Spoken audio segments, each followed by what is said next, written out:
Lorain leaders hope a former landfill turned green space will soon turn into a tourist destination. This week, developers broke ground on a multi-million-dollar go-kart complex. So this is a plan we first reported on in 2023. And we like to follow through here. So News 5's Catherine Ross is checking back in on the project and with a group that's opposed to its location.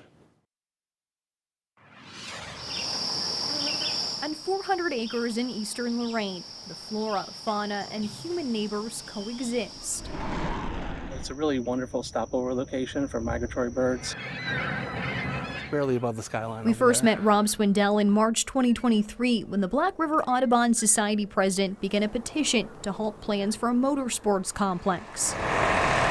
Work on the go-kart facility is now officially underway. Motorsports in the U.S. has been the fastest growing sport as a whole. Developer Chris McCrone shared these renderings and tells us the complex will feature both casual and professional level racing. He believes it will become a destination. This really will become probably the first facility in the U.S. that will have all aspects of what we're offering. Eventually, the plan calls for a restaurant, brewery, an event space here in the motorsports complex, and the mayor believes it could even attract go-kart related manufacturing. But Swindell worries more development will mean less natural beauty. We said from the beginning that we weren't opposed to the racetrack. We were just opposed to putting it here.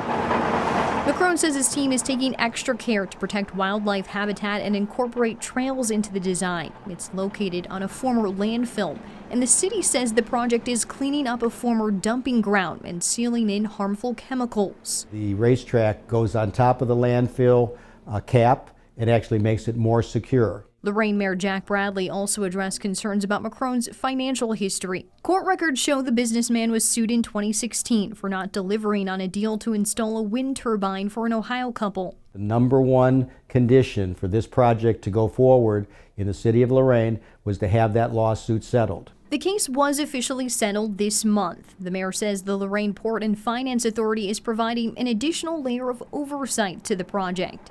He tells us $2 million in pandemic relief money won't be available to the developer until he spends $8 million in private funds. Everything's been disclosed. Everything's been taken care to satisfy that. I can't go backwards, right? I can only go forward. The Port Authority tells us it believes the project is financially sound and a good investment in Lorain. McCrone hopes by next summer, go-karts will be coexisting with everything else in this slice of eastern Lorain.